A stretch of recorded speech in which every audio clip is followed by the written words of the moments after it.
Je voyage très peu, sauf pour mon métier. Je pars rarement en vacances parce que j'habite et je suis née sur une île où j'ai l'impression d'être en vacances toute l'année. En tout cas, dans mon entourage, que ce soit ma famille et mes amis, sont souvent retrouvés dans des boîtes de nuit en Espagne ou dans un hôtel en Pologne et dans un ascenseur ont entendu mes chansons et je suis assez fière de ça. Quand j'habitais à Paris, j'avais des fans en bas de la maison.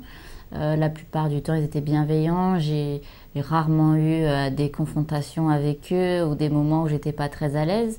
Mais ils sont assez respectueux. Donc ça, c'est plutôt une chance.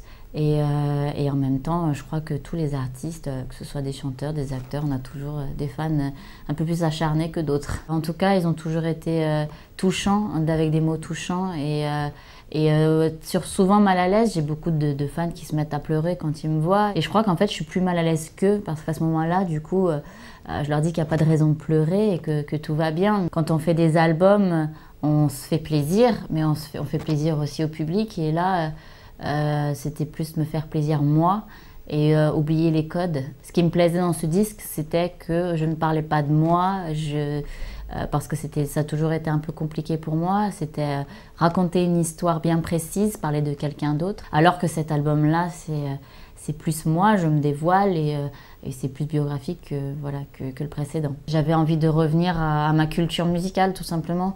Quand j'étais petite, j'écoutais ce qu'écoutaient mes parents, tout simplement, à la maison. Et mes parents écoutaient du Charles Aznavour, du Jodassin, du Madonna, les Beatles, ce que moi j'ai écouté quand j'étais plus jeune et ce qui m'a donné aussi envie d'être dans le milieu artistique. Je suis chanson française, évidemment. J'aime bien le rap aussi, j'aime bien Booba, j'aime bien Sexion d'Assaut. Et puis après, j'essaie de m'intéresser beaucoup à la pop aussi parce que c'est ce que j'aime et c'est ce que je fais. En France, il n'y a pas beaucoup de chanteurs pop.